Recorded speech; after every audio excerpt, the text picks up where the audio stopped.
En un caluroso y sofocante día de julio, en el año 1505, un joven estudiante de leyes caminaba fatigosamente por un camino lleno de baches hacia la aldea alemana de Stutterheim.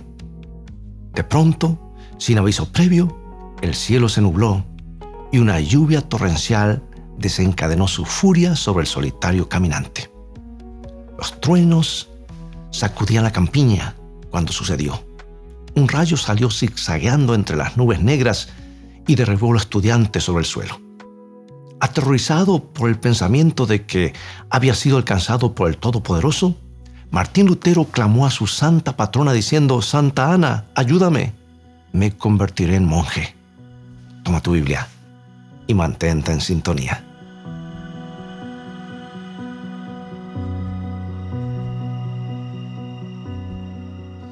Dos semanas más tarde, Lutero entró en el monasterio de la orden agustiniana de los ermitaños para convertirse en monje. Allí Lutero aprendió a temer a Dios y a los así llamados demonios que lo rodeaban. Y a medida que se profundizaba su sentido del pecado y culpa, se entregó celosamente a la tarea de librarse del pecado y salvar su alma por medio de las buenas obras. No se privó de ningún sacrificio, desde el dolor físico al estrés mental, en su búsqueda de la aprobación divina. Más tarde Lutero dijo: «Era un buen monje. Si algún monje hubiera podido ir al cielo por su monasticidad, ese era yo. Si hubiera continuado algún tiempo más, me hubiera matado con vigilias, lecturas y otras obras». Y a pesar de sus rigurosos esfuerzos para satisfacer lo que él pensaba que era un Dios lleno de ira, Lutero nunca sintió que su libro de contabilidad estuviera balanceado, porque cuanto más trataba, más pecador se sentía. La paz interior y la tranquilidad no lo acompañaban. Sintió que no podía acumular suficientes méritos para obtener el favor y el perdón de Dios. Pregunto, ¿el ser humano recibe el perdón y la vida eterna por hacer más obras buenas que malas? Eso es lo que enseñan casi todas las religiones, aparte del verdadero cristianismo. ¿Sabes que en la India los hombres caminan con zapatos con espinas? Y yo lo he visto, y he visto también en otras partes del mundo, en Oriente, con la creencia de que al torturar sus cuerpos están ganando el favor de Dios. Lastiman sus cuerpos con látigos y cadenas. Otros caminan sobre el fuego o atraviesan su cuerpo con clavos buscando el favor por actos de abuso físico. Los budistas creen que pueden obtener mérito para una vida futura construyendo pagodas o alimentando a los hombres santos. Para los musulmanes, no hay gozo mayor o mejor manera de obtener el favor de Dios que peregrinar a la Meca o morir en defensa del Islam. Y aunque pueda parecer extraño, muchos cristianos hacen lo mismo sin darse cuenta. Asisten a la iglesia, dan ofrendas, siguen la regla de oro, pensando que así obtienen el favor de Dios y reciben la vida eterna. ¿Es eso posible? ¿Puede el hombre, por algún medio de castigo físico, angustia mental o actos de bondad, sobornar a Dios para que le otorgue el perdón y la vida eterna? Pregunto, ¿podemos ganar la salvación como quien gana una medalla de oro en los Juegos Olímpicos? ¿Tiene algún valor hacer sacrificios, trabajar arduamente, tensar todos los músculos espirituales al máximo? Bueno, Lutero lo intentó, pero finalmente llegó a la conclusión de que si el perdón dependía de sus propias obras o sus propias fuerzas, él era un hombre perdido.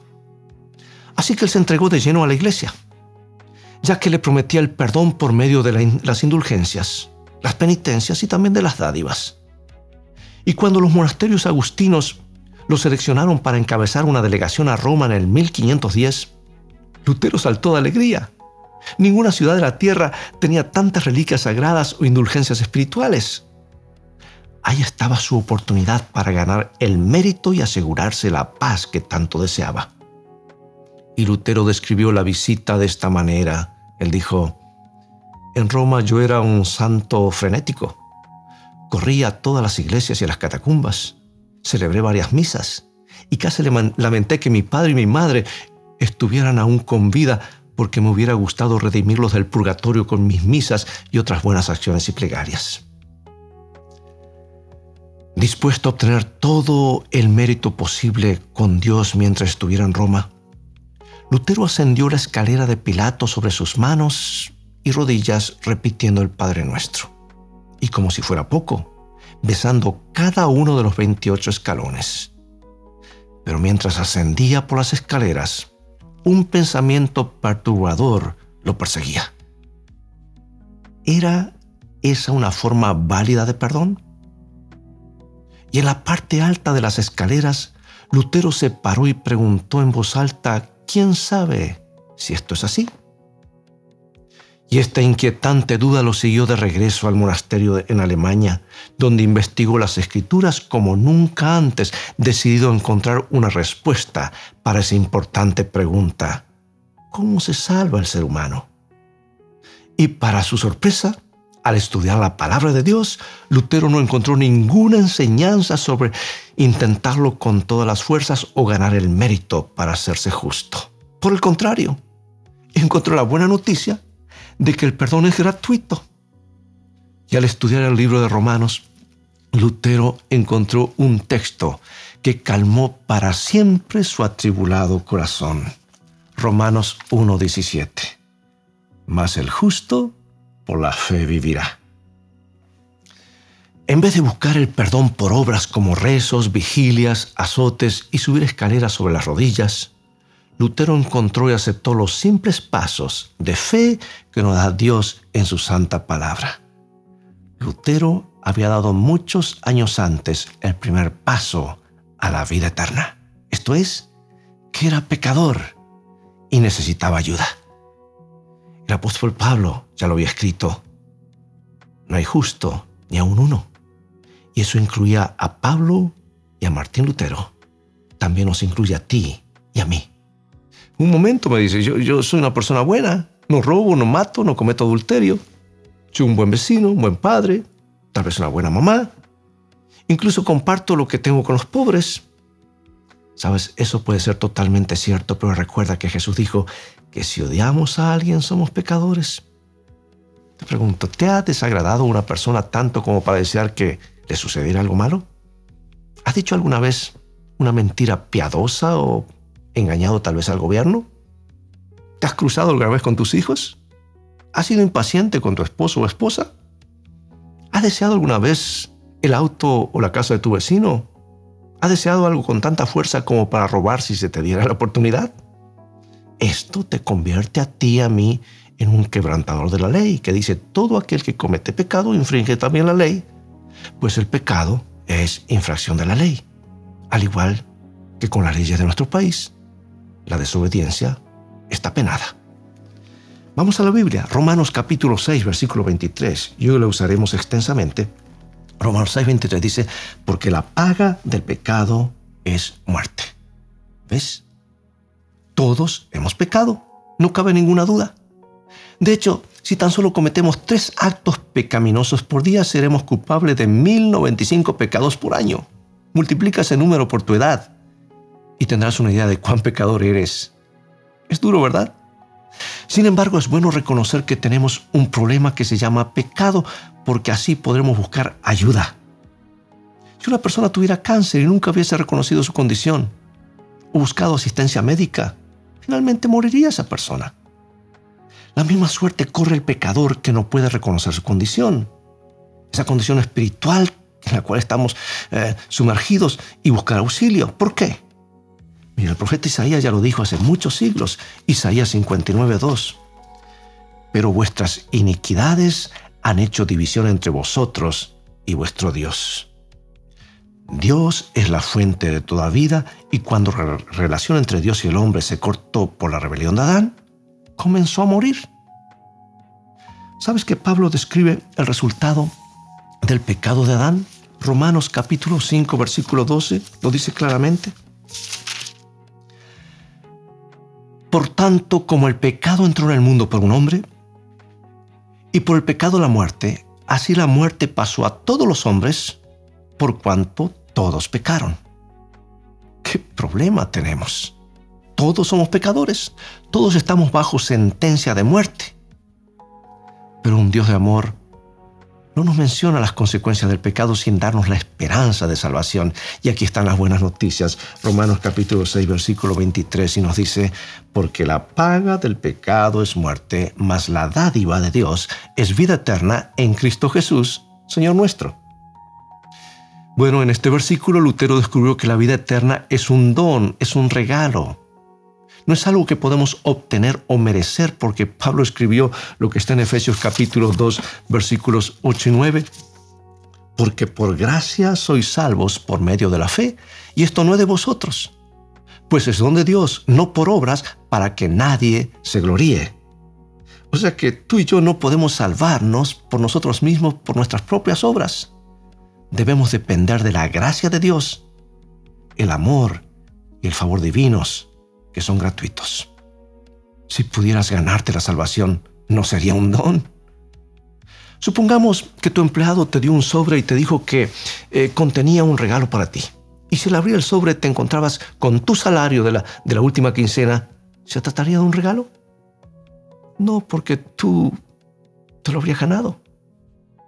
Pero quizás te estás preguntando, ¿por qué el Dios poderoso que gobierna el universo habría de interesarse por las personas de este planeta apartado en un extremo del espacio?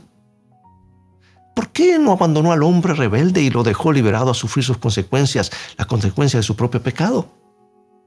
Bueno, la respuesta se encuentra en la primera carta de Juan, 1 Juan 4:16, Dios es amor. Amigo, amiga, el amor de Dios por el hombre, que es un enfermo terminal con la enfermedad del pecado, puede entenderse mejor con una ilustración humana. Una joven pareja llevó a su bebé recién nacido a casa. A los pocos días, el niño comenzó a llorar día y noche por un dolor de estómago agudo. Los padres siguieron el consejo del doctor, pero nada daba resultado. Caminaban por la habitación con el bebé en brazos hasta quedar exhaustos. Pero en ningún momento se les ocurrió abandonar al niño o dejarlo para que sufriera solo. ¿Por qué? Porque ellos aman a ese pequeño desvalido bebé, con más razón ahora a causa del dolor y el sufrimiento que está padeciendo. ¿Sabes? Así es Dios. Sus hijos sobre este planeta han desarrollado la enfermedad del pecado, y el dolor y sufrimiento que han tenido que soportar solo ha logrado intensificar el amor de Dios por ellos. Dios nunca consideró la posibilidad de abandonarlos. Nunca consideró la posibilidad de dejarnos morir y padecer las consecuencias de nuestra rebelión.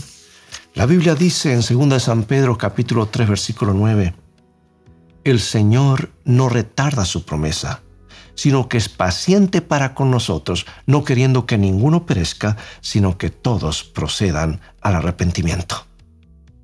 O sea que independientemente de cuán bueno o malo pueda ser, Dios te ama y me ama y quiere salvarnos. No quiere que ninguno perezca. Los gobiernos terrenales no pueden tolerar la ilegalidad y sobrevivir por mucho tiempo. Los violadores de la ley son castigados. Pero violar la ley de Dios es aún más serio porque el pecado nos separa de Él, que es la única fuente de vida. ¿Ves? Aunque Dios es un Dios de amor, también es un Dios de justicia. Y en el monte Sinaí, el Señor se describió a sí mismo, como dice el libro de Éxodo, capítulo 34, versículos 6 y 7. Jehová, Jehová, fuerte, misericordioso y piadoso, tardo para la ira y grande en misericordia y verdad, que guarda misericordia a millares, que perdona la iniquidad, la rebelión y el pecado, y que de ningún modo tendrá por inocente al malvado.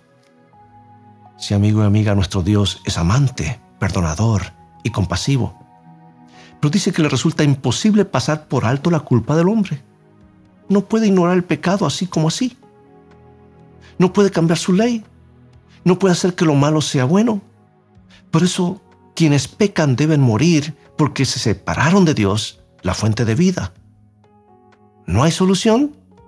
Sí, amigo y amiga, la hay.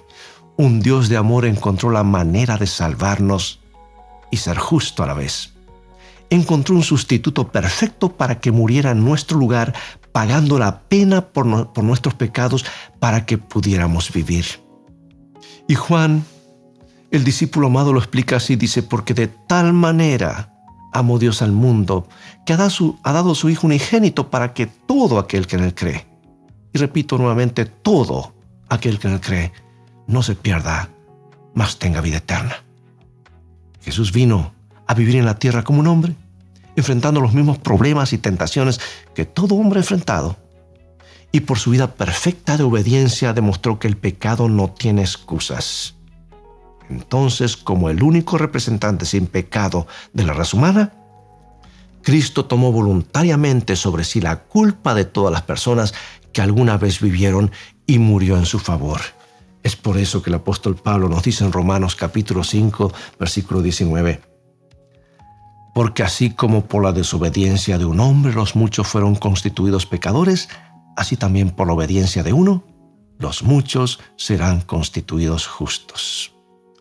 Sí, la muerte de Jesús no tuvo la intención de aplacar la ira de Dios, como pensaba Lutero al principio. Jesús se ofreció a morir para salvarnos de nuestros pecados. Y Dios nos amó tanto que estuvo dispuesto a sacrificar a su Hijo, su único Hijo, como rescate. Jesús fue el Cordero de Dios, el Cordero del sacrificio. Y bajo la sombra del monte Sinaí, el pueblo de Dios testificaba diariamente por medio de los símbolos y las ceremonias una demostración del plan de Dios para redimir a la raza caída. El tabernáculo del desierto, construido bajo las instrucciones específicas de Dios con los servicios que Dios instituyó, llamaba continuamente la atención del hombre hacia el Calvario futuro, cuando el verdadero Cordero sería sacrificado por los pecados de toda la humanidad, dándonos a todos esperanza y certeza de perdón y salvación. ¿Sabes que el pecador acudía trayendo un animal para el sacrificio? Colocaba su mano sobre la cabeza del animal, confesaba su pecado. Entonces el sacerdote le daba un cuchillo, tomaba el cuchillo y mataba al animal, simbolizando la forma en la que nuestros pecados provocaron la muerte de Jesús, el Cordero del sacrificio. ¿Estremecedor? Sí. Pero la cruz del Calvario, que trajo la promesa de vida eterna al corazón humano, fue más estremecedora. Sin embargo, en ese acto Dios demostró que el pecado trae como consecuencia la muerte, ya sea del pecador o del sacrificio inocente. Y el pueblo de Dios en los tiempos del Antiguo Testamento ofrecía sacrificios para mostrar su fe en el Hijo de Dios, aquel que habría de morir en lugar del hombre como su sustituto. Jesús era el verdadero sacrificio. Y cuando Jesús vino para ser bautizado, Juan dijo de él: «He aquí el Cordero de Dios, que quita el pecado del mundo». Y sin embargo, cuán triste es que algunos hombres a quienes vino a salvar se hayan complotado para tomar su vida. Jesús fue golpeado, escarnecido y sentenciado a morir en la cruz, la más cruel de todas las formas de ejecución que se hayan inventado jamás. Amigo, amiga, esa cruenta cruz estaba destinada para Barrabás, el duro criminal. Barrabás, el quebrantador de la ley. Barrabás, el pecador. Barrabás, el que merecía la pena de muerte. Sin embargo, tal como lo dice la Biblia, el cual no hizo pecado ni se halló engaño en su boca. Él murió en aquella cruz. Se identificó con los pecadores en la muerte. Fue crucificado entre dos ladrones. Y cuando Dios colocó sobre él los pecados de todo el mundo, exclamó: Dios mío, ¿por qué me has desamparado? Sintió la terrible separación que provoca el pecado. Jesús no podía soportar la agonía de la separación de su Padre. Eso quebrantó su corazón. Y la multitud gritaba: a otro salvó, a sí mismo no se puede salvar. Y era verdad, no podía salvarse a sí mismo y salvar también a otros. Era Dios encarnado pagando el precio por una raza caída, por una ley quebrantada, la paga del pecado. Y de ese modo Dios, con un amor que no podía ser satisfecho hasta que el hombre fuera restaurado a su familia, dio a su propio Hijo para que muriera en lugar del hombre como un sustituto. Sí, Jesús fue tratado como nosotros merecemos para que podamos ser tratados como Él merece. Fue condenado por nuestros pecados y sufrió nuestra muerte para que nosotros podamos tener vida eterna. Y de esta manera, Dios podía darle al hombre ahora la vida eterna y seguir siendo justo. No por causa de ninguna cosa buena que hayamos hecho, sino porque Dios, por un acto de fe y arrepentimiento de nuestra parte, puede darnos crédito por lo que Cristo hizo, la vida perfecta que Él vivió. Así lo dice San Pablo en Efesios capítulo 2, versículo 8, y nos dice lo siguiente: porque por gracia sois salvos por medio de la fe, y esto no de vosotros, pues es don de Dios. Amigo, amiga, esta fe es el corazón mismo de la salvación. Y cuando el carcelero de Filipos le preguntó a Pablo qué debía hacer para ser salvo, Pablo le respondió: cree en el Señor Jesucristo y serás salvo tú y toda tu familia. Creer en Jesús significa más que reconocer que murió hace 2000 años. La fe que salva implica creer en el sacrificio de Cristo como la expiación total y completa por cada pecado que hayamos cometido. Es creer que lo que nos salva no es lo que podamos hacer, sino lo que Cristo hizo en el Calvario. Ningún ser humano podrá jactarse jamás de haberse salvado a sí mismo. La gloria es toda de Dios, es gracia de parte de Dios y fe de parte del hombre. Creer en Dios y permitirle voluntariamente que tome el control de nuestra vida por completo. Sabes, amigo y amiga, que recibir la salvación es muy simple, pero hay muchos que la hacen parecer complejo. No podemos ganarla, no podemos merecerla, pero un Dios de amor quiere dárnosla si extendemos la mano y la aceptamos por fe. Si un amigo te diera un regalo de cumpleaños, ¿tratarías de pagárselo? Por supuesto que no. Lo aceptarías con gratitud. Jesús ofrece su justicia a ti y a mí y la salvación como un regalo de amor. Y aunque quisieras, no podrías pagar por él. Pero tengo las buenas nuevas, que son que puedes recibirlo por fe y aceptarlo con gratitud.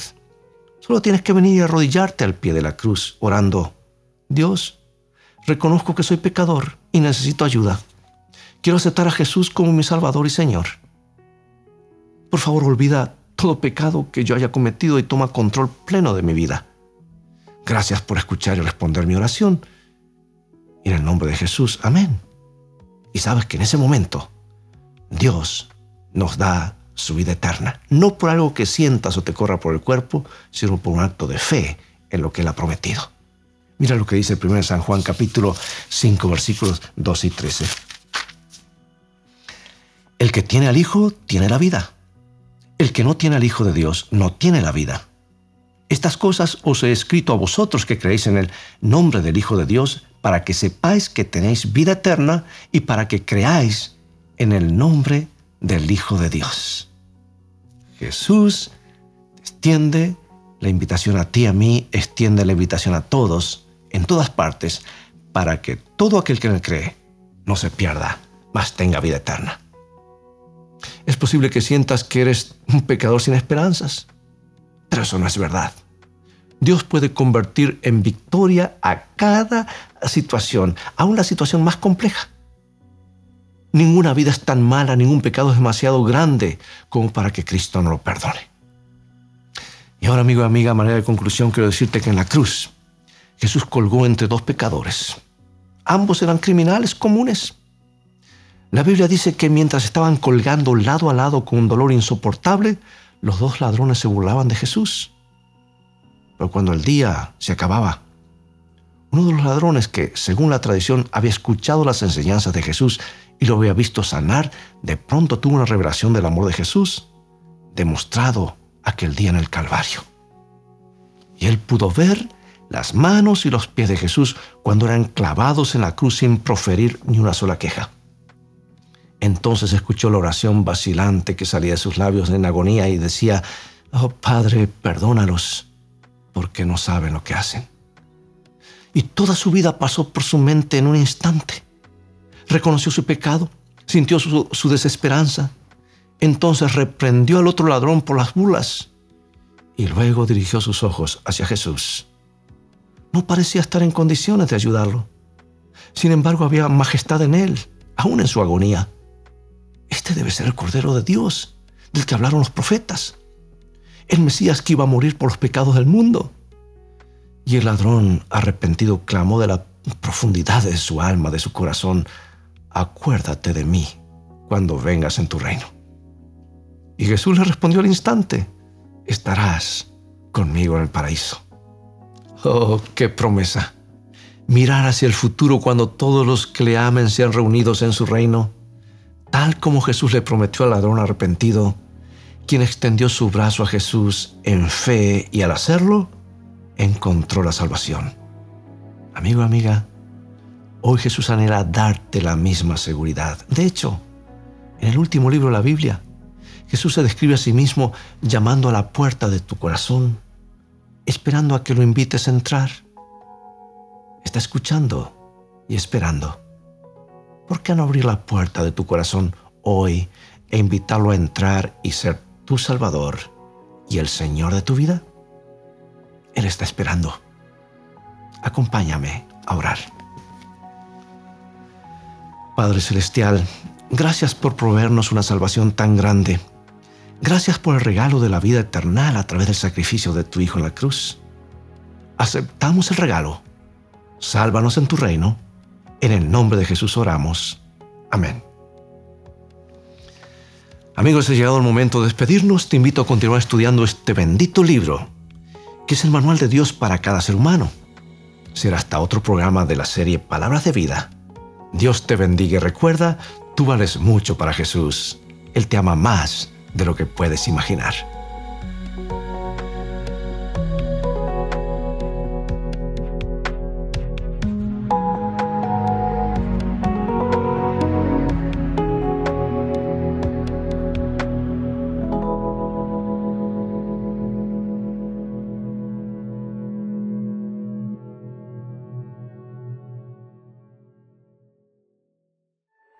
¿Quieres realizar cursos gratuitos sobre salud, familia, temas espirituales y mucho más? Entra ahora en quecurso.com y disfruta de cursos tan interesantes como La verdad en 2 minutos, Salud y vida, Embarazados, Frente al dolor, A través del Apocalipsis o Valores de siempre, entre otros. Recuerda, quecurso.com.